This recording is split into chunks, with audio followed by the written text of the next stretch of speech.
some time to start the live streaming and the recording. Right. Okay. Yeah, we started live stream. Okay, matter. Noted. Diksha, you can go. Okay.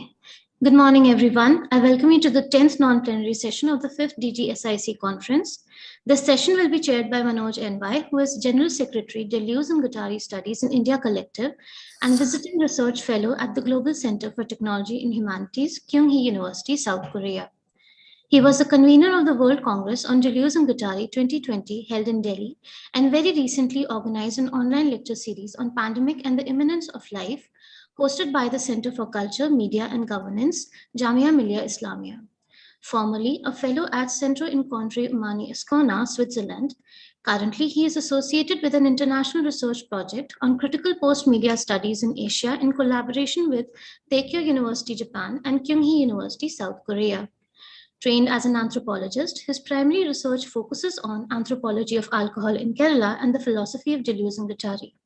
His edited book, titled Deleuze, Guattari and India, Exploring a Post-Colonial Multiplicity with Ian Buchanan and George Varghese, is published by Routledge in 2021. He is also editing another volume on Deleuze, Guattari and Schizoanalysis of Post-Media with Geoff P. N. Bradley and Alex Tae Kwang Lee to be published by Bloomsbury and is expected to be out in 2022. So I request you to take over the session. Thank you, Diksha. So the next plenary session, non-plenary session, number 10 of the last day of the conference. We have three speakers over here, Jesse Joshua, Anu Sukatan, and Aniza Bibi. And this session is titled Minor Arts, Minor Literatures. So let me just introduce, as we are running behind time. So I just introduce the first speaker. Without much ado, Jesse Joshua Lino is a member of the Department of Philosophy, University of Santo Tomas, Manila, Philippines. He obtained his BA and MA in philosophy from the same institution, and his research and teaching interests are mainly in the work of, mainly in the lines of work of Jacques Rancière and Gilles Deleuze, contemporary political philosophy, critical university studies, and the radical philosophies of motion, movement, mobility. He's a co-founder of the Critical University Studies Project, a reading and discussion collective open to the public and for those who are interested in the studies on the university, including the social, political, and cultural issues that affect higher education. Lino currently teaches courses on philosophy at the University of Santo Tomas. Over to you, Lino. Can you hear me? Am I audible? You are very much. Yeah. Thank you very much, Dr. Manoj. Thank you for the invitation for presenting here at this very wonderful seminar and very wonderful international conference in Deleuze in India. Also, thanks to the rest of our friends there in India for the invitation. Since we're running out of time, perhaps well, it's a good thing since I'm just going to perhaps wrap things up with my whole paper, since I could not present a total of 20 pages perhaps. I could just read what I have written as part of a greater project. The title of my work is entirely supposedly an outcome of what we have done so far in the Critical University Studies project. So the title of my work is Becoming Text as Literary Sobriety, Deleuze Against Textual Infidelities. And admittingly, the following piece is a work in progress that is actually part of a larger project effectuated by our reading and discussion group, the name of which is, of course, has been mentioned by Dr. Manoj. It's the Critical University Studies Project, or simply CUS Project. CUS Project is a growing intellectual or perhaps a reading collective that started surprisingly last year, and the platform of which we're dedicated in generating fora for discussing the idea or perhaps the different ideas of the university, including the cultural, economic, social, and political forces that affect and plague the academia and higher education. Now, one of the problems we were able to discuss in the fora is the peculiar abundance of literature and publication during the pandemic. Peculiar in a sense that because it is supposedly a time arrested by policies that capture and restrict different paces and movements and thus heavily affected all activities, not only in society, but more so to extend it to the schools. Lockdowns, however, affected neither the new liberal educational systems nor the productivity of scholarly writing during those arrested times. This is not to ask whether productivity is something Deleuze or Guattari would have directed their philosophical enterprise against with. Obviously, it is not. Their philosophies are not against productivity. In fact, they want concepts to be productive. They want ideas or perhaps systems to be as productive as is, and basically not halt the possibilities or potentials of what a life or what a body can do. But the problem is we well, not the problem, but siguro we would perhaps meanwhile we commend scholars like Ian Buchanan, David Cole, Ina Semetsky. Here in the Philippines we have Jean Tan and Paolo Bolaños, and perhaps not to mention the new materialists and the like, who contributed magnificently for a delusion reading of education and the academe. This small project I'm actually working on as a work in progress is an attempt to contribute with them, extending the discussions to look into the contradictions brought about by the ethos of hyperproductivity, the author as subject, the school as a machinic factory of knowledge, and the task of writing at a time of crisis where implications of Deleuze's thought on symptomatology, minor literature, although this is something I have yet to elaborate further, and the life or how these concepts could actually be contributed in looking at the problems I've been mentioning a while ago, or perhaps the combined problems that I've been mentioning a while ago. And one has to recognize that the publications of literature on COVID-19 and the pandemic have grown extensive in the recent times, and not only due to the hype of the research trends and perhaps even the volatile information we gather from different disciplines, ranging from the medical towards the social sciences, but also this ethos of hyperproductivity pervading in present day academia, indicative of its conformity to the timescapes of neoliberalism and the global culture of speed. Only from this realization can we pose the following questions. How does one, perhaps a scholar or an author, write a pandemic? Or in what way does the author relate to the pandemicized material conditions of writing? And does writing become a way of organizing the living and non-living, and thus perhaps police or depoliticize a life as a term by Deleuze himself? Now, we may offer fruitful perspectives that address the question by way of exploring this politics of literary sobriety in Deleuze's insights on the symptomatological method of literature and even of that of philosophy. Um, in view of this theoretical trajectory, I argue that Deleuze's critique targets the authorial subject whose text attempts to transform discourses on the pandemic into arborescent monopolies of the establishments. Not only do the author's textual infidelities disentangle the pandemic from reality, simultaneously, of course, neglecting the pandemic's atrocities and reduces the pandemic or the idea of the pandemic as a mere research interest. But more than those things, publication also corrupts into an abominable way for the author to merely recreate the pandemic, in his own words, perhaps. Thus, it will be necessary for us to conceive of health in this sense differently from how it is conceived by not only by public health officials, but also those written as part of the research trend. To better understand this, Deleuze's concept of symptomatology provides a method of reading their literature politically and even diagnostically. Ian Buchanan and John Marks already pointed out that for Deleuze, literature was a way to explore the events by which the self is dissolved. This dissolution of the self, the dissolution of the author as subject, rather, or experimentation and assembling with aspects of the world and other novel manners, for which Deleuze and Guattari would term as deterritorialization, is actually involved in the process of becoming other, understood as a movement towards the production of change or producing change, insofar as it operates as a line of light.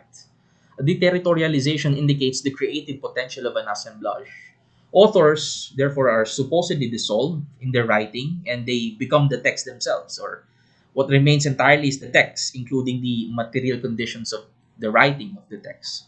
Deleuze holds that the symptomatologist, or the right as a symptomatologist rather, the writer diagnoses health of the society to which he or she explains or belongs. Deleuze's writer, clinician, or the author as a clinician, looks into the world as a set of symptoms whose illness merges with man and diagnoses the chances of health he or she sees there. The author, come clinician of civilization, si- uh, cognizant of the societal malice, recognizes, evaluates, and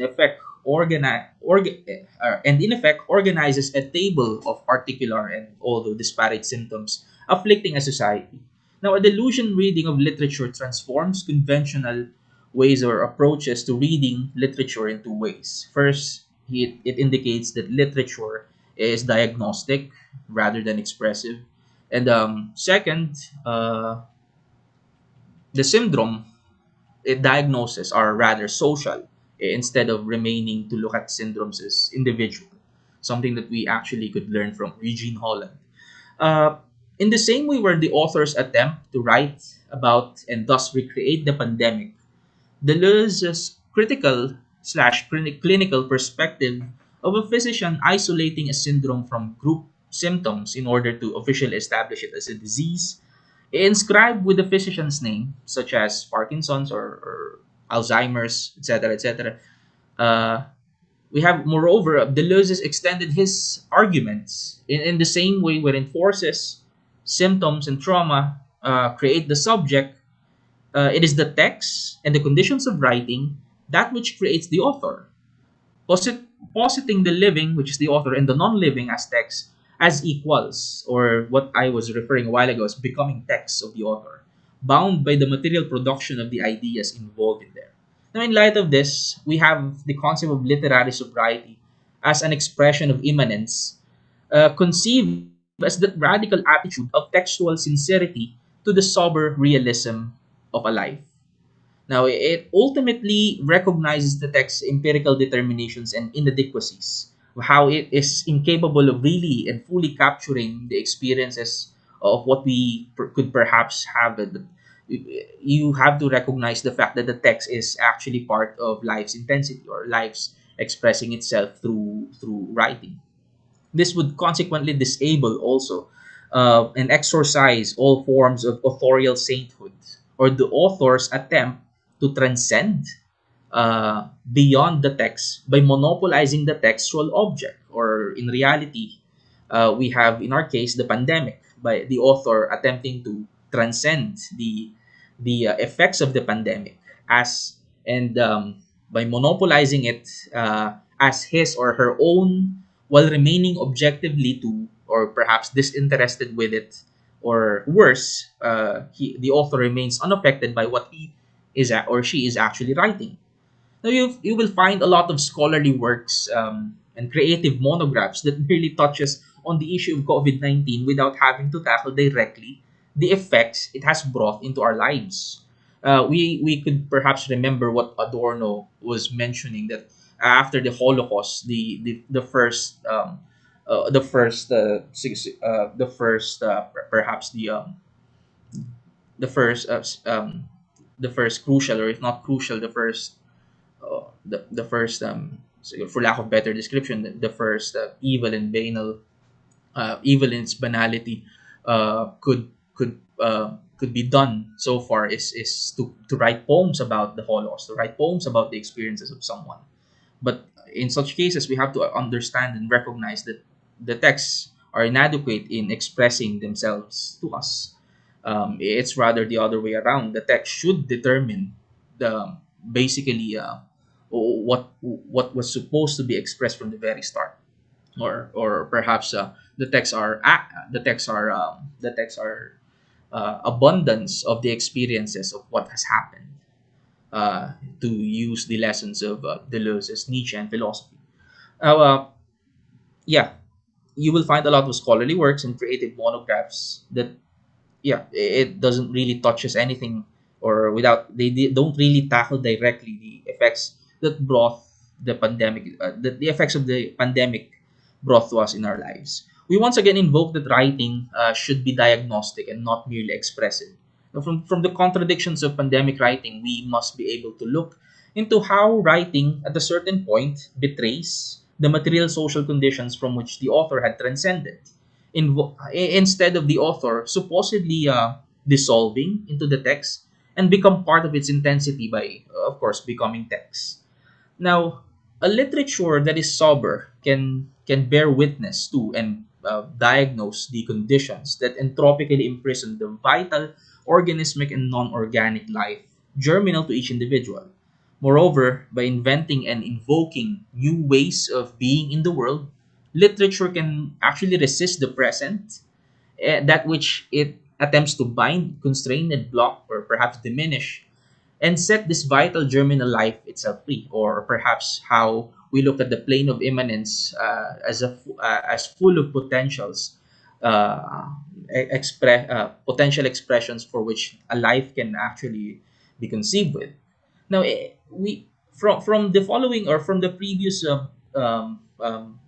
reflections, perhaps in view of their theoretical trajectory, the entire argument of supposedly the project I'm working on is that Deleuze's critique targets the authorial subject whose texts attempt to transform discourses of the pandemic into such monopolies of the establishments in reference to how the academia would actually work in today's time. The critical importance of this becoming text as literary sobriety provides us a possibility of establishing strong links of fidelity between the text itself and what Deleuze would refer to as a life, between literature and medicine, or between the critical and the clinical. Ultimately, it reveals the marginalized voice of a different author who is dissolved as he or she engages in pure immanence without betraying life through his or her writing. Now, becoming text as literary sobriety also serves as this critical tool in diagnosing the ills of a certain type of literature, which is what we were referring to a while ago in present day academia, the malpractices of writing that turn crisis into opportunities, and in our case, literature that turns the pandemic into a spectrum of opportunities complicit to the malevolent ethos of hyperproductivity that undermine the real conditions of social existence. It's not to question the idea um, of of of opportunizing an event, or rather turning an event into opportunities. I mean, the history of philosophy is abundant of such case, is abundant of how events in history had become an opportunity for philosophers or for even authors to write something and thrive on such opportunities. But the question is rather, we may wonder about what opportunities must our writing be concerned with. And of course, I'm yet to answer the full the full project I wish to write as a book. What supposedly is the task of writing, or what is the task of becoming text at a time of crisis, at a time that is supposedly untimely? Uh, Perhaps to sum up everything, I'd like to invoke a quotation from a scholar on the pandemic. I quote, "Held down in our respective private spaces, for better or for worse, we have learned to become apprentices of thought, as how Deleuze would conceive it." End of quote. That actually ends my very, very short presentation so far. Thank you Thanks. for listening. Thanks, Leno, for the very precise and keeping up to the time also. It's about the task of writing or becoming text in a time of crisis, and that we kind of relate to sort of what it means to write in pandemized material conditions, and bringing up the question of literary sobriety and how do we go against the authorial sainthood and the larger process of becoming text, right? The material conditions of becoming text. Thank you so much for your presentation. Now we move on to the next presenter. Here we have Anu Sugatan. She has an MPhil in comparative Indian literature from the Department of Modern Indian Languages and Literary Studies, University of Delhi. Her area of interest include visual culture, comics and graphic novels, post-colonial writings, and Indian literature in English.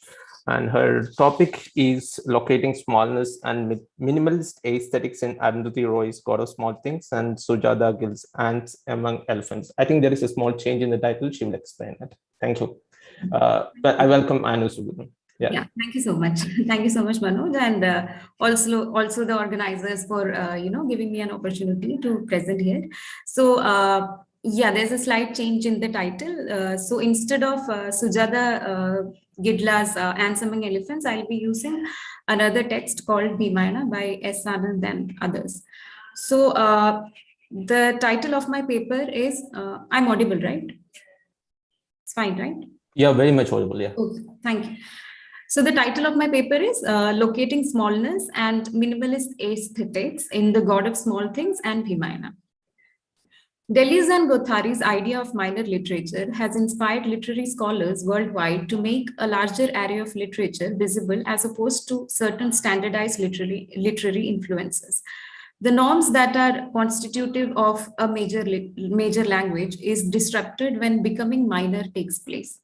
In Kafka, Towards a Minor Literature, Deleuze and Guattari talks about the process of language, which entail becoming minor, and embodies the revolutionary conditions of all literature.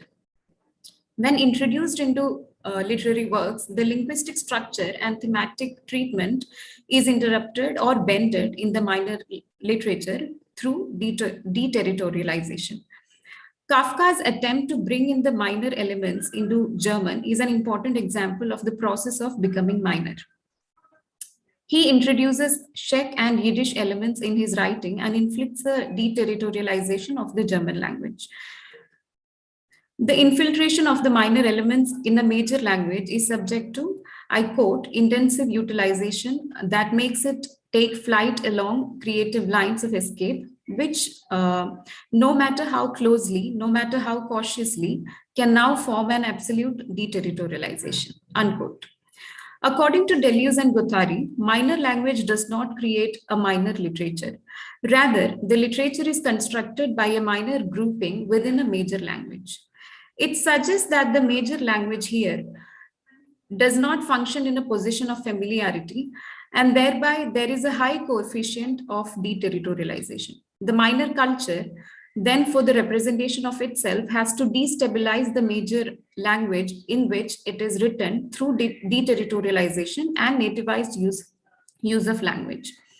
According to Deleuze and Guattari, this is seen as locating the minor or small within a collective and encompasses a cultural identity that resists categorization based on linguistic conventions. In the context of India, minor literature can deterritorialize many of the major languages and create a new territory for itself.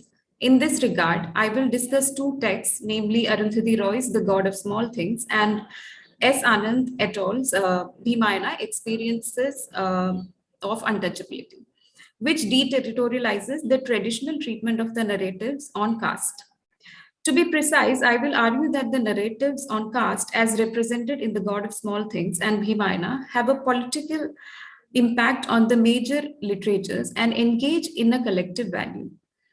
Whereas the major literatures deal with individualized concerns, where social milieu serves as mere environment or a background, the life of the individuals in The God of Small Things and Bhimayana takes on a political turn and moves from a personal level to a collective one. Indian literary scene constitutes of many minor and major literatures due to its multilingual, multicultural, and multi-ethnic context. Thus, the major and the minor overlaps when seen through the lens of geography and history. However, what is important to bear in mind is the collective political agenda the minor carries. That is, as expressed by Deleuze and Guattari, what each author says individually already constitutes a common action, and what he or she says or does is necessarily political, even if others aren't in agreement. Thus, the writings about the marginalized sections of Indian society emit a revolutionary impulse which becomes minor literature in Deleuze and Gotharian sense. I will examine the fragments, schisms, and ruptures in what are essentially microtextual embodiments of fragmented people known as Dalits or untouchables. These two works demonstrate local instances of resistance which seek to amplify attention to the small or binary or large binary encoded into the caste affiliations. Their minimalist literary style employs a distinctive use of language to take action in the world. I will argue that the fragmentary aspects of Roy and S. Anand's texts render a form of becoming which dissembles and deterritorializes these narrative frames from the economy of traditional systems that valorize caste hierarchies and delegitimize minority struggles. In effect, this allows for fluid reconfiguration of everyday experiences, which defies codification of identity and maximalist projections of caste-based politics. Roy talks of Kerala as a place where men and women cannot cross the barriers of caste and class in desiring one another. Her novel focuses on the lines that one cannot cross or should not cross, and yet those are the very lines or limits that do not get crossed, which makes for the politics of those extraordinary stories.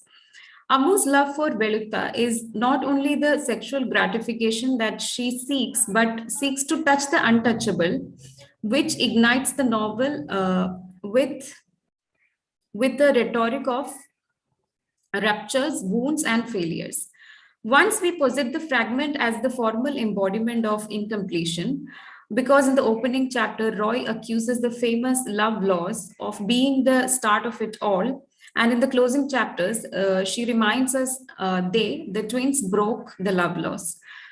We have already stepped from the fragment as representation of the loss of totality to the fragment as performance to the absence or impossibility of totality. Totality is understood to be an illusory desire and becomes marked by the loss of that which it never had. An impossible nostalgia for a never experienced wholeness. Ammu, Estha, and Rahel's changing relationship with Veluta is based on an understanding of the brutality of caste, the love loss, and the necessity and urgency to deinstitute them. The God of Small Things is one of the most intriguing texts precisely because of the way it indicates the extent to which the subaltern identity and experience depend upon a minor or small historiography. We cannot claim a political identification, Roy suggests, until we have reconstituted our small collective identities and re-examine who counts in our culture and societies. Similarly, Bhimayana enunciates the Dalit identity through the visual style that does not merely mirror the political concerns of the text. The images in Bhimayana are an aesthetic response to the problem of identity as enunciated in the linear narrative. Through Bhimayana, the authors, Sri Vidya Natarajan and S. Anand, and the artists, Durgabai Vyam and Subhash Vyam, want the readers to get acquainted with one aspect of social reality, that is caste. It is this critical literacy that the text tries to put forth. Bhimayana forces one to consider the larger socio-historical aspect of the text with regards to the personal life story. The text talks about a new visual field of critical literacy to inform the readers about the all-pervasive system of caste that continues to plague our society even in the present. Here, the language used to create an entirely new territory for itself goes beyond the sole reliance on the written word. In Bhimayana, visual language in the form of Gond art, a form of tribal art of the Gond tribe from the central and southern India, is paired along with the written language. Bhimayana incorporates newspaper clippings, letters, speeches, and writings along with Durgabhai and Subhash Vyam's folk art. These multiple registers point out that no voice is dominant and that all narration is linked up with the historical events. That is Ambedkar's life and contemporary reality represented in the newspaper reportage. This brings out the multimodality involved in telling a story. Many visual metaphors are used in the text. For example, the episode where two girls debate over Ambedkar's role in the making of modern India. The human chain that is spread across pages around the Gandhi-Ambedkar debate on the condition of untouchable indicates the fate of the nation as well as Dalits. The last three lines of the human chain are constituted by the blue-colored population. Blue is the color of Ambedkarites. They constitute the largest section of humanity whose fate would be affected by such debates. The image also indicates the larger population of Dalits who are situated on the fringes of the society. It is interesting to find the excerpts from the Constitution of India situated beneath such debates, which can be construed as a comment on the insignificance of the Constitution in the face of an age-old historical practice of caste discrimination. So I'll just show you the page that I just described. This is the page that I was describing from the text. The minimalist subjectivity which emerges from the initial lines of S. Anand's et al.'s narrative, Ambedkar who, the guy in all those statues, marks a conscious move towards a collective in its iterative operation. In the incorporation of visual language, along with the written in Bhimayana, caste is retained through both the languages. The written and the visual, with their complex storytelling, move towards the direction of becoming minor, becoming the insider to the inventive and invincible political discourse of caste. Thus, the minor literature stand against the mainstream, a major literary space, by finding a linguistic space occupied by the great masters and making a space within the larger framework, opening their path towards radicalism, newness, towards a revolutionary literature which has an access to the schisms between mainstream and the marginal, enunciating something of wide-reaching and profound significance. Thank you. Thank you so much, Anu, for the wonderful presentation. It is on two texts. It's on Bhimayana by S. Anand and Adluti Roy's Thoughts for the Small Things. And it is also about it moves on the discourse from the becoming text to what it means to becoming minor of literature. Right, we will take up this in much more in the discussion. We will move on to the third presenter of the day, of the session. We have Aniza Bibi. She is an MPhil scholar at the Institute of English, University of Kerala, and is also pursuing an integrated diploma in Russian language in the Department of Russian, University of Kerala, and a communicative course in the Arabic Department, University of Kerala.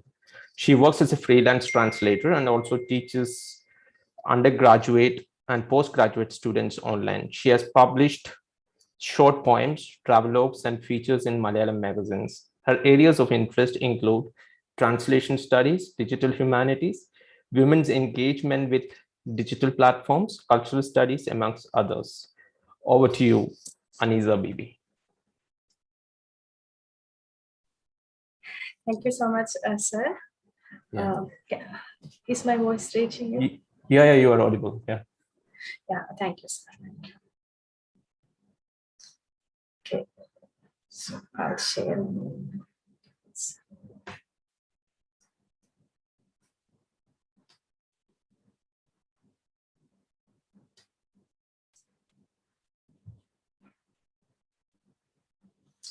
Is it visible, sir?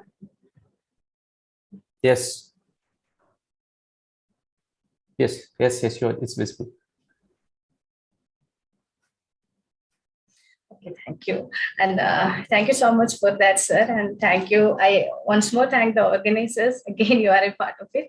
And I am so much delighted to have this wonderful chance to share my thoughts after reading Anand's Govardhana's travel and to connect it with Giorgio Agamben to Gilles Deleuze and Felix Guattari. So I would like to begin with the term schizo, that is immanent within us. And from where does a schizo evolve? There are several roots. So this is a pursuit to visibilize the transformation of a bare life into a schizo through Govardhan. A movement from zoo to schizo, bringing men of letters from divergent poles. Okay. For some of our friends, Govardhan's travels towards schizophrenia, and this is the text. And next, so I will just quote Anand's words. If we take the subject culture, it is a relentless movement. There is no present time. There is only one time. There is an incessantly moving time. So, so I would like you to take through the topics that I have divided. An outline of the novel, The Injustice Towards Govardhan, from where Govardhan's travels begin, emancipation, from slave or zoo to where, the bios in Govardhan, the chain of zoos, Govardhan and the state, docility and fear, desiring animals, anticipating the roots of desire, schizophrenia as the quintessence of Govardhan's travels, and my conclusions. So I would like to give an outline of the novel for our friends who are not familiar with it. So who was Govardhan? Govardhan is the central character in Bharatendu Harishandra's drama Anther Nagari Chaupat Raja, an Indian Hindi farce written in 1881 AD, satiric on the ridiculous and biased rule of the state, of course, of all times. The same Govardhan who was subjected to the unjust judgment of Chaupat Raja is brought by Anand to his Govardhan's travels, exhibiting the injustice and despotism under the power of state. And what was the injustice? I think I shouldn't avoid reading a part from the novel for that. The problem begins here, I quote. When a man brings the complaint to Chaupat Raja, the king of the city, that Kallu's wall collapsed and killed his god, Chaupat Raja first sentences the wall to death. When the minister points out that there is a flaw in this judgment, the king sentences Kallu, who owns the wall, then the mason who built the wall, the chunewala who mixed the mortar for it, the bhishti who poured out water for mixing the mortar, the kasai who sold the goat skin water back to the bhishti, the shepherd who sold the kasai a big goat, and finally the town kotwal who, while patrolling the town, diverted the shepherd's attention, causing him to sell a big goat instead of a small one. However, the news did not fit the kotwal's neck. So Govardhan, a passerby, was finally led to the gallows because his neck happened to fit the news, and Govardhan was jailed. And from where Govardhan's travels begin. Thinking of the politics behind the arrest of Govardhan with the initiative of Anand, Bharatendu, after having a kind of philosophical, imaginative talks with Anand, accepting his pleas, went on to the Anther Nagari prison and released his Govardhan after centuries. Anand's imaginative possibilities of releasing an innocent is representative of thousands of innocents who were screened to travel through their own routes.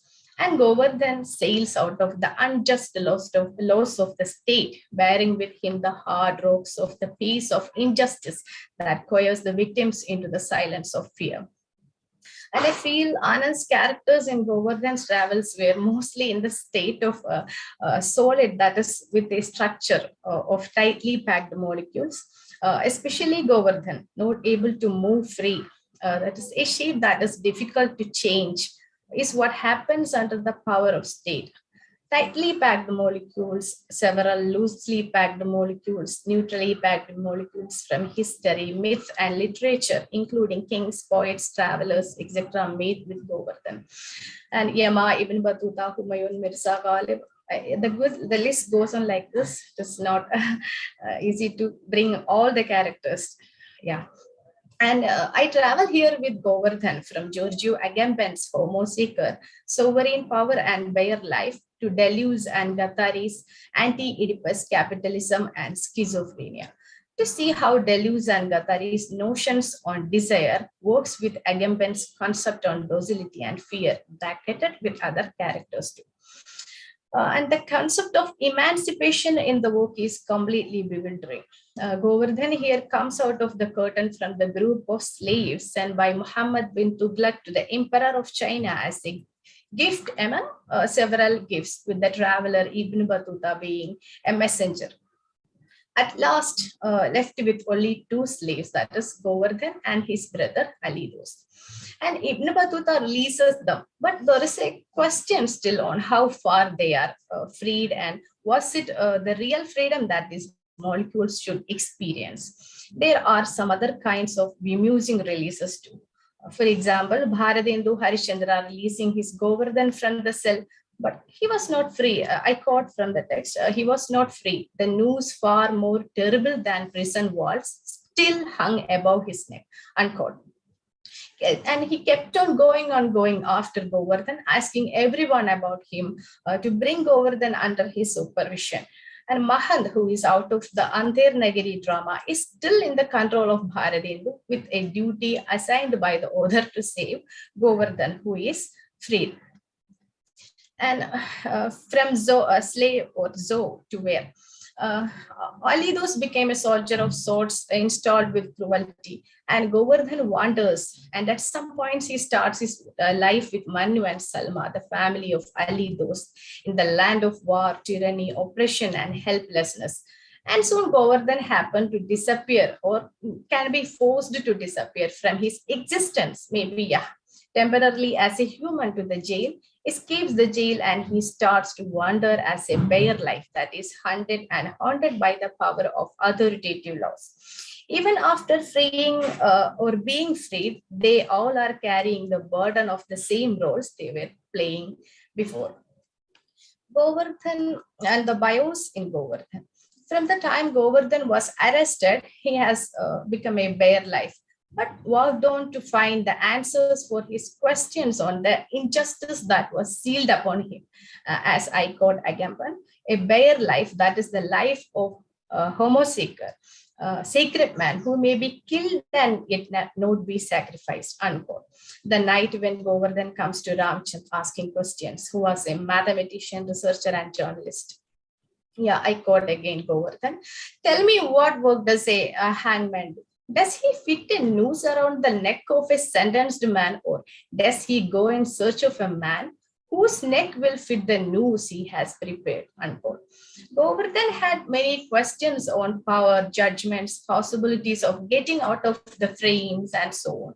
That means that he is not moved away from his possession of bios, the politically represented human life. But the state of power is after him to strip off his possession of bios and slowly reduce him into a zoo, the zoological or animalistic life, but he keeps on running away.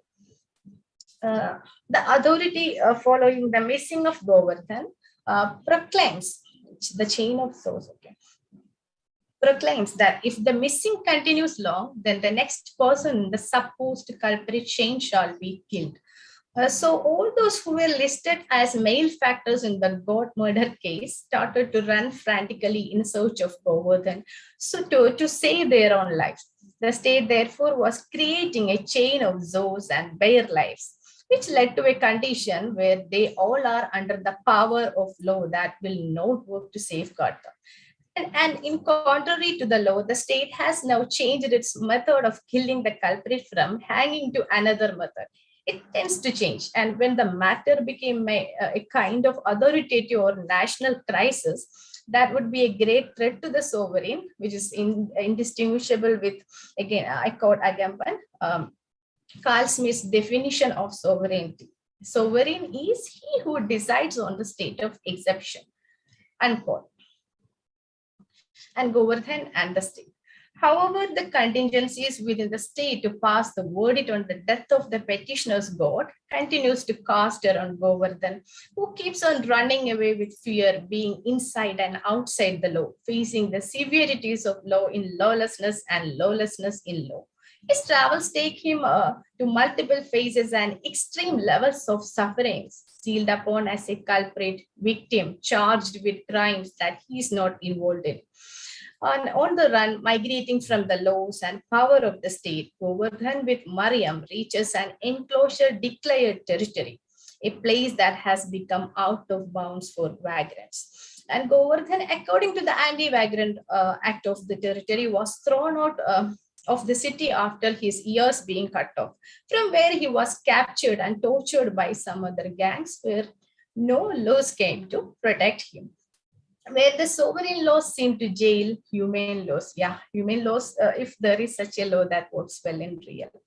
And the same lives who are solidified under the government laws also have to suffer in a heavy large amount under the anti-governmental bodies and institutions that instigate varieties of fascism. In Govardhan, there is a visible transition from bios to zoo and then to a homo sacer who can be annihilated at any time in the state of exception. And he is on the way to set foot onto some other condition or a divergent being, might be manifestly thinking of having a different neck that suits no one's news. And the docility and fear in the state. The two main strands that drives the characters in the deep pits and whirlpools of impotency and vulnerability. Ali, though the slave, has changed himself into a ferocious creature who kills and harms people brutally by surrounding and bowing to the orders of the sovereigns. And there are some other pathetic resistance too. The villagers who were forced to work their fingers to the bone for the company at ridiculously low wages, resisted by cutting off their thumbs and throwing them into the river Ganga. Still, their lives were not spared by the capitalists. The thousands of fingers that floated on the river Ganga were, of course, symbolic of the depth of their desire to be out from such controlling hands. Apart from this, there are some desiring zoos whose desires froth out even while they go through an animalistic hellish life. How a zoo can be desiring? The answer is simple. An animal who is subjected to a continuous torment will obviously desire to run away from the power it fears, evolving into truly desiring animals. And we must, I think I should quote Ian Buchanan. We must remember, however, that the ground is ultimately unstable and should be prepared to jump at any moment, unquote. And desiring animals. So, while Moinuddin and Salma, who convert themselves into Uddalaga and Savitri to survive, wandered far away from their identities. As they ask each other, I quote, but how long? At what length of time? Unquote. The length of time did not go long. However, they kept on running. Still, he was Uddalaga, and they wanted to be Uddalagas, which means, I quote, who did split the bund and came out, unquote. But these desiring animals were followed and converted into homo sapiens and buried under the bunds. Their run to split the bunds was that which could be bridled by the authority at any time. But the desiring animal, Govardhan, continued his run. Anticipating the rules of the desire. So these molecules, we know that molecules vibrate and move faster when they are heated. The power of the state that has been detrimental to the desiring life was the kind of heat that become the kinetic energy to the molecules, making them potential in moving or scampering through multiple terrains. A good deal of molecules thus has gained energy due to the pressure they had to confront with and burst out with a great force from the tightly packed structures, transforming into Uddalaga molecules. The anticipation of the roots of desire is present from the beginning itself. Amidst the vicious and catastrophic occurrences, the exchanges between Ali Dost and Govardhan, the point where they were about to dispose themselves. I got, we are going to be something else to each other, Govardhan. And what is it? I don't know. Anyway, we are going to find out each of himself. Our ways will be different. unquote. They realize that not to depend, but travel to their own different directions with hope, as Ibn Battuta enlightened them with the buds of desire. Ali, those happen to be the cruel slave, and Govardhan emerges into a schizophrenic Zoe who desires enormously to discover his essence as his journey progresses. Again, I quote Deleuze and Guattari. He is somewhere else beyond or behind or below these problems rather than immersed in them, unquote. Schizophrenia as the quintessence of Govardhan's travels. What made Govardhan travel so far? Visiting the sovereigns, the culprits, victims, the oppressed, zoos, bios, homosexuals through several bitter encounters and occurrences of hopes, through infringements, elucidates the shoot out of the schizo within him. That's why he was not there in the chain of the 6 zoos led by Kallubaniya, driven by the authorities. And Govardhan was out of the chain, spreading like a rhizome, sprouting out to different roots.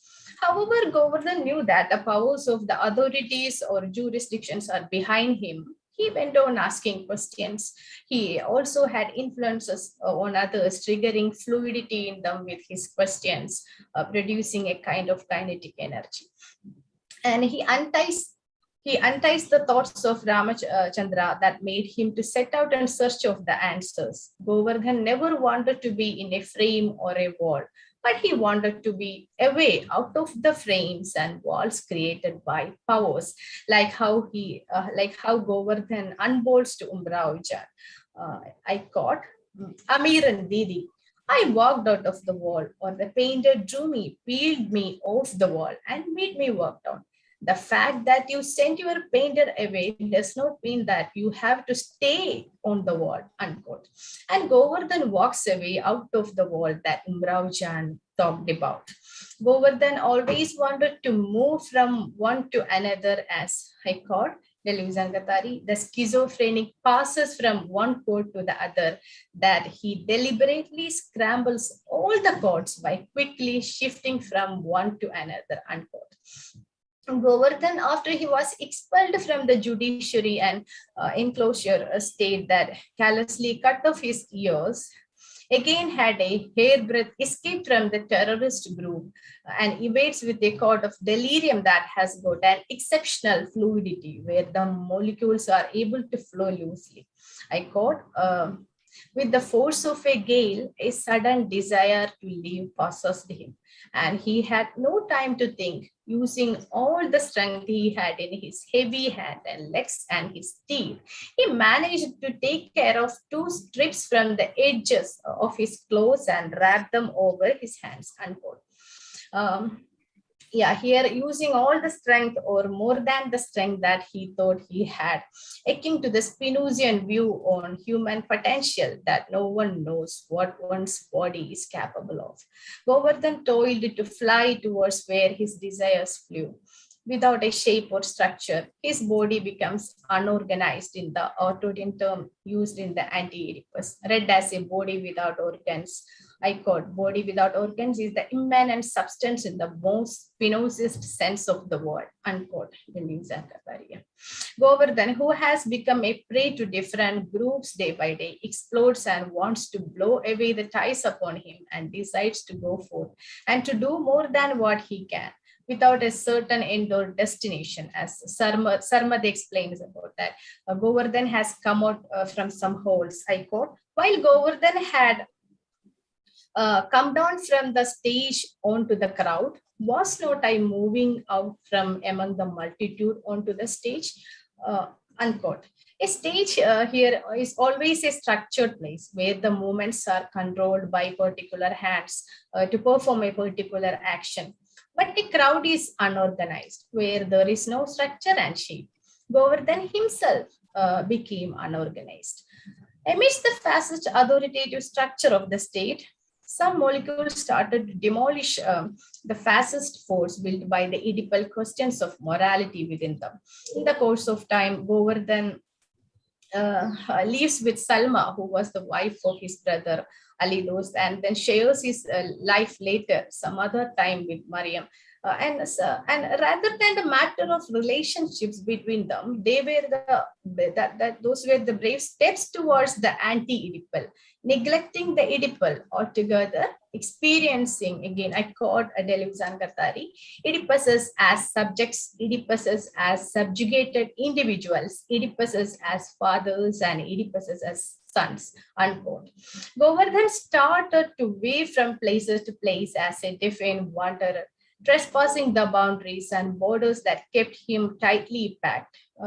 I quote, defying the law and dodging the police, unquote. Just because he's a life who desires boundlessly to live with a body and mind that works well in multi-dimensions without a fixed or assigned functions. His body turns into a desiring machine that keeps on producing desires unboundedly.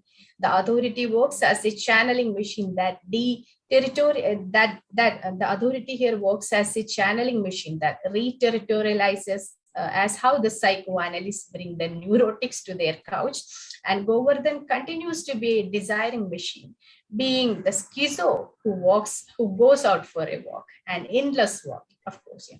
And a transformation from bonsai to ginger or rhizomes, intensive and different, multiple solutions and new political thinking through pure or naked intensity that has got no definite shape or uniformity.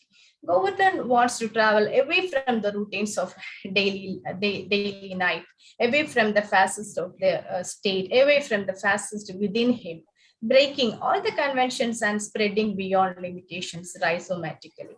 He never attained satisfaction or never reached a completion, but kept on producing desires and receiving the force of desire from the other molecules too, and travels. I caught Marxian, from breakdowns to breakthroughs, what is investigated in the process of life flows as they oscillate from one extreme to the other on a scale of intensity that goes from zero.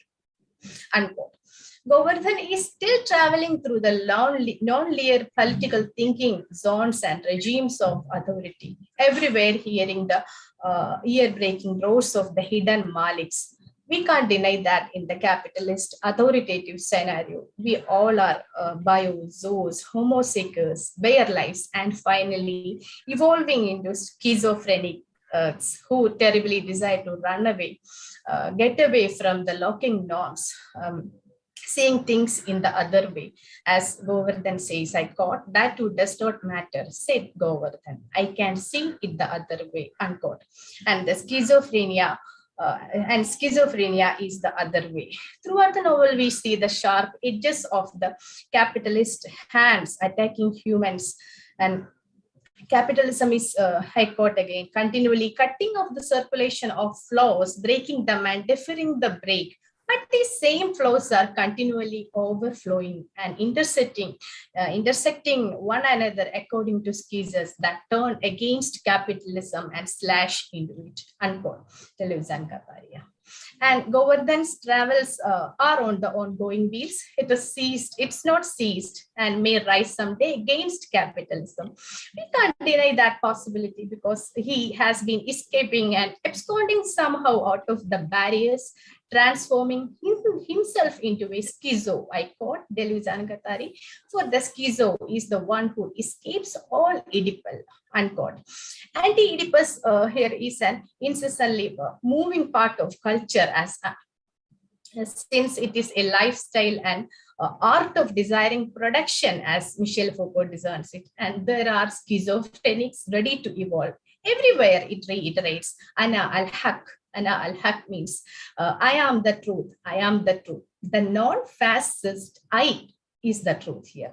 And all ears to what Ibn Battuta appraised, I quote, still need an answer to that. After having circumambulated so many times, Govardhan, my companion, is within you, unquote. Seemingly to get out of the solid structures to let the schizos walk out fathomlessly. Thank you for the patience. Thank you so much for listening. That's all. Thank you, Anisa. Can you just stop presenting? Yeah, Yes. Thank you so much. It's a movement from so to schizo, and it was kind of a very disturbing travel, which you graphically explained, theoretically also, the human transition through docility, politics, fear, freedom, and all. Thank you so much for the presentation. Now I open the floor for discussion. I would like to invite comments and all. I think these three presentations were like quite gelling together, in the sense that one was on becoming minor of the literature, and the first one was sort of bringing the question of fidelity between text and life, right? It talks about the conditions of writing and material production of ideas, and so it's about some way of symptomatological method of looking at life and philosophy. So yeah, I've opened the floor for discussion. If there are some questions, please unmute yourself and just speak. Yeah. Sybil, you want to say something? It's just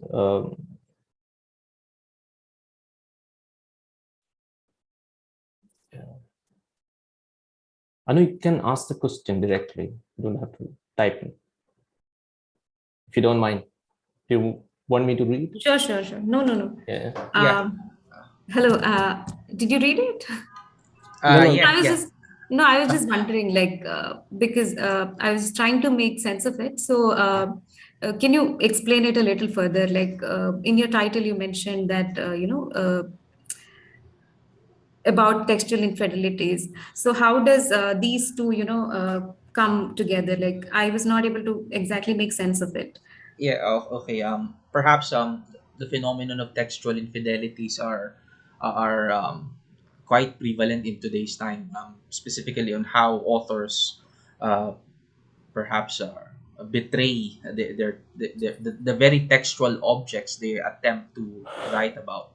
Since we're talking about pandemic, and it is as if the ethos of hyperproductivity expressed or is indicated by such authors seems to portray the fact that they seem to be unaffected by what's happening. They seem to be unaffected or divorced from the very things they write about, and it's infidelity since it is as if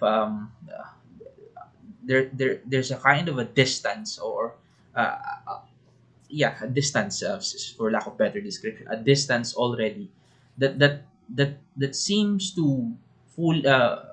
The distance itself is symbolized, from which the author already transcended, contrary to how immanence should be portrayed in writing. The author already transcended from the effects of what he or she attempts to write about. Now, Deleuze's idea of minor literature, specifically the three characteristics of minor literature, uh, the implications of which of the ideas of Deleuze's minor literature, uh, tells us that not only do these authors who attempted to portray certain textual infidelities, or the way in which their writing is ultimately divorced from what seems to be the immanent descriptions or immanent expressions of life's intensities. Um, they, these authors already, in a way, uh, for lack of better description, they already had betrayed reality, betrayed the very textual object they attempt to write. That's how I was actually conceptualizing this idea of how Deleuze's minor literature could perhaps allow us to see how certain forms of writing seem to be nonsensical, or if not nonsensical, at least that certain sense of hyperproductivity for which writing conforms itself at a time of supposedly we should be affected by we should be affected by the material conditions of what we or we're supposed to be writing. Uh, there seemed to be a gap between them. So that's how I see the phenomenon of textual infidelities, and for which I try to look into the implications of this of minor literature, in order to look into the contradictions of writing in today's time. That's Thank you, perhaps thank you so much. my answer. Anisa, you have a question from Sibyl. Shall I read it out? Govardhan's travel captured the moment of the arrival of the multitude for colonial India in an incessant and continuous way that has not stopped with the coming of independence. A way of thinking where the fight for freedom has hastened itself to an escape from the society that invented it. Anand's use of the pre-colonial, colonial period for his story can be seen as a metaphor for shedding light on the society which the freedom movement apparently failed to invent. Any thoughts on that? Anisa? Yes, actually, I think it is there is no need to divide it as a pre-independent or post-independent, because this exists in all times. Because even nowadays, even when we learn, so for example, when we learn sociology, we learn that man is a social animal. So that is a kind of oedipalizing or animalizing. So this comes all the times, and I think. We can't, but there may be changes in the, maybe sometimes through education we are being animalized, some this kinds of bringing these kinds of ideas to, yeah. So I think it is that is what I have to tell. I don't know whether I make any sense. Anu, I have a question for you.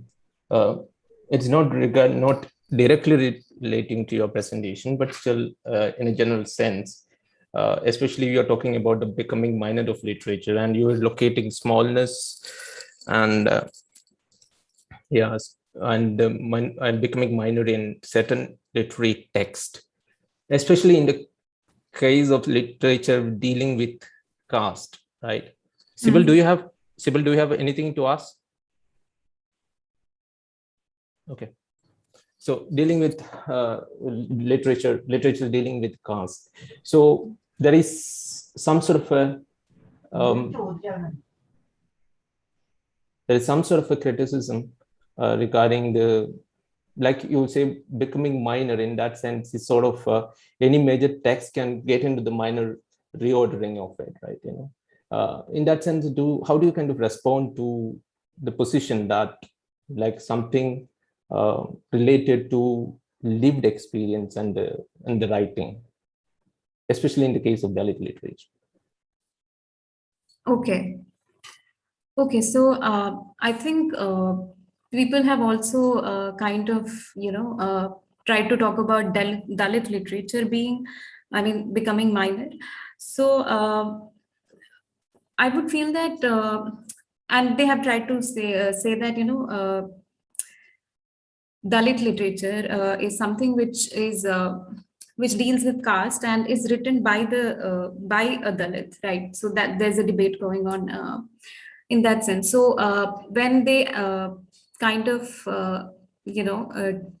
talk about it in a Deleuzian sense, then this Dalit literature can also be appropriated in this, and can be said as becoming minor. So that kind of resists this categorization, based on caste, and which can become a part of the collective. So what I am trying to do is to take texts which not only come under these segments, sub canons, but in its entirety, like entirety in the sense that which is under Indian English literature.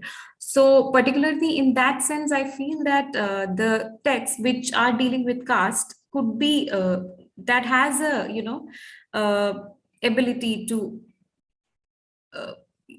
ability to become minor. So that's what I was thinking.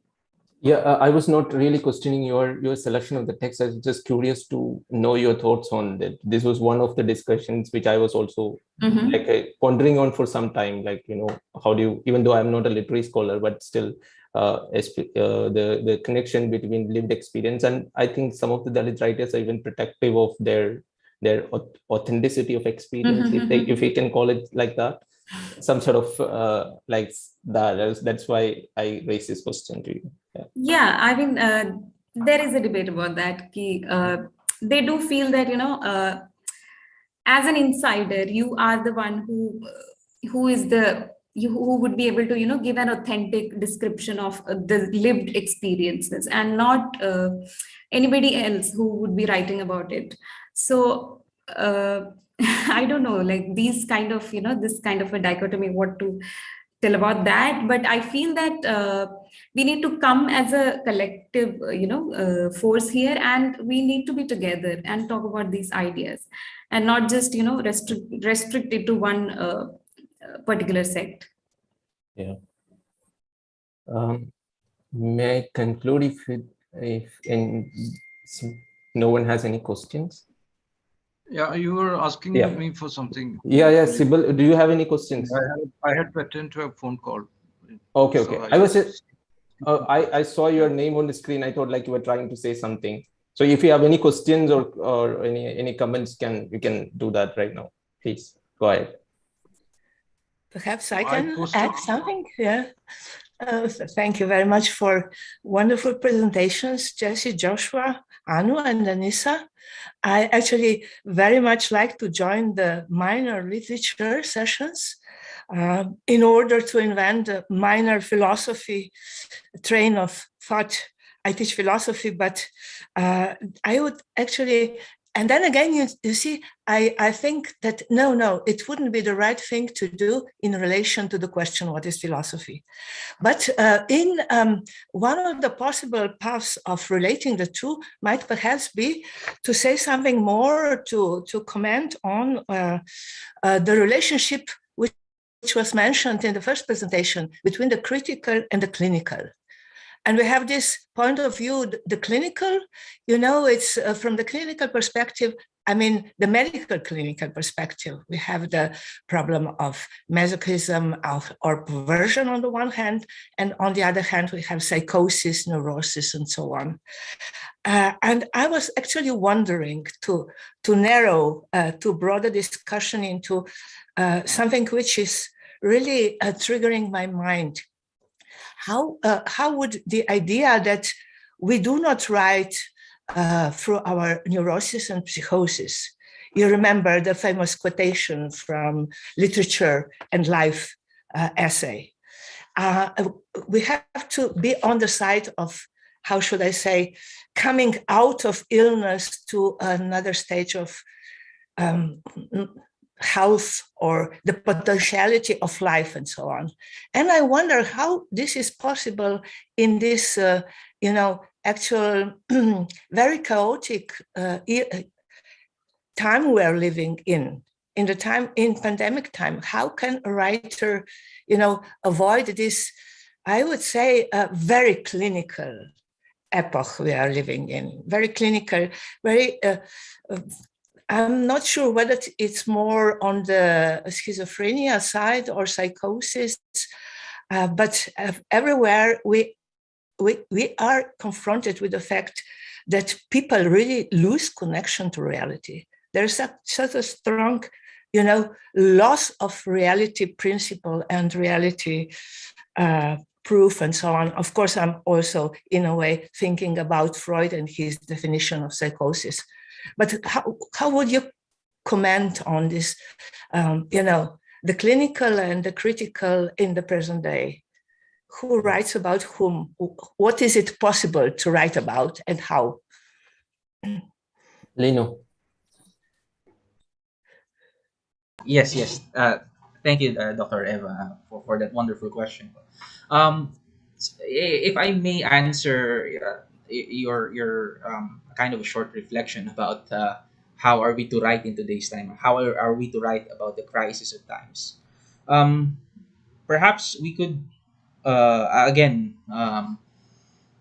revisit the implications of the lessons of Deleuze and Guattari in What is Philosophy, specifically on how concepts are supposedly creative, and in such a way it should at some point address uh, axioms, or rather problems that actually reflects the real conditions of not only of our experience but of what Deleuze would eventually refer to as the potentialities of a life, or the article A is emphasizing a life. uh, as regards to that question, we could um, sometimes we tend to, or people today, most of the authors in today's time, specifically authors who attempt to address the problem of COVID-19 without really addressing the problem itself, or directly addressing the issues and the problems brought about by COVID-19 or the pandemic. They just wrote as if they seem to be unaffected by what's happening. There is already the divorce between what is written and what is being experienced, or perhaps the divorce between the critical and the clinical, as being mentioned. Again, if we revisit not only that first chapter of essays, critical and clinical, but again, certain quotations of Deleuze, or certain insights from Deleuze's and essays, critical and clinical, already could provide us siguro a general picture on how to address such per, such such a predicament, perhaps. I think he mentions there that literature is delirium, and again, he also mentions that the ultimate aim of literature is to set free in the delirium, this creation of health, or this invention of a people that is, of course, the possibility of life. I think that's the exact quotation of Deleuze there. Which is why writing should be somehow devoted to what Deleuze mentions about minor literature. It should emphasize on delivering us, or perhaps allowing us the potential to become the potential of becoming other, for which we try to escape not really the state of things, but rather attempt to face again, to create things in the face of a kind of a in the face of the inevitable. It's like reading fatalism by way of, it's like generating means of freedom at the means of fatalism. When Deleuze wrote, or when Deleuze and Guattari wrote the What is Philosophy, they were thinking of how creation um, could still, or the act of creating concepts, or creation itself, could still become a way of facing the problem head to head on, despite the fact that creation, in a general sense, would mean of not really facing the problem in general. I remember a certain experience when we try to look into the how we tend to divorce ourselves in tendencies of creating in a general sense. I remember when I was teaching aesthetics. I remember posing a very simple problem to my students. How would you make the blind man see the beauty of the world? That's a generic question we've been tackling all throughout in aesthetics. How are we make them sense such things that doesn't really is that which a certain being is incapable of doing. Much of their can you be brief? Yeah, we need to still, much of their answers were basically well, you can still make that blind person basically know or understand beauty without the sense of sight. We have all other senses, or we have the other four senses for them to understand it, but they fail to understand that creation should still face the problem. Our creativity seems to reflect as kind of a theoretical cowardice to face the main problem being given, which is, of course, the only answer to which is, as we know, it's eye surgery. To be honest with such a scenario, so somehow the creativity in a general sense, or creation in a general sense, is kind of evading the problems. But we should understand the implications of What is Philosophy by Deleuze and Guattari, that creation should still face the problem without having to evade it by way of looking at the situation in a line of light. That's as much as I would like to expound it. Perhaps we could also hear from the others. Yeah. Thanks, Leno, for the response. Since Sibyl was trying to say something, I will end with Sibyl's comment. I just want to say that I like the presentation by Anisa. Yeah. And my point, if she has not got it, I written down the whole thing in the chat box, but then I just explain a little bit more about that. There is a hubris of society in Anand's writings. So that's a composite kind of a thing which we often tend to forget. So Anand is always trying to stretch that society, the hubris as such, into the mold of a question. He is very critical that way, and that's most often what almost every critical commentator of Anand so far has failed to register. So he in fact tends to capture an image of the schizo or the individual at the end of the story, whereas he does not mention it. He leaves it very open-ended. But that question is inevitably there, that you can actually feel it throughout his writings, not just Govardhan in Alkutam or Marana Certificate, many other novels, that question is very much there. So that's why I just wrote it in the chat that if he is actually invoking these questions, he is using a time image whereby he places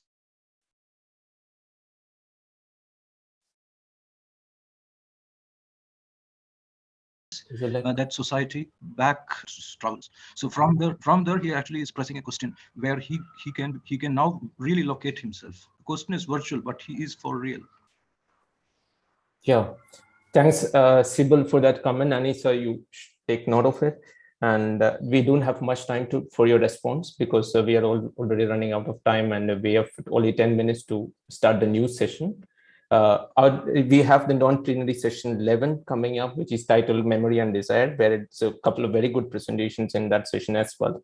Julija Bonai will be talking about crystallization of time, and there is an important paper by Roshni Babu on argumentative reason in Vedanta Sutras of Narayana Guru.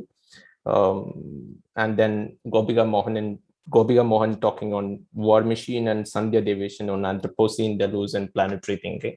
So I really hope to see you all. I will be coming back. I've pasted the link and the password and the meeting ID and passcode here. It's available in the schedule as well.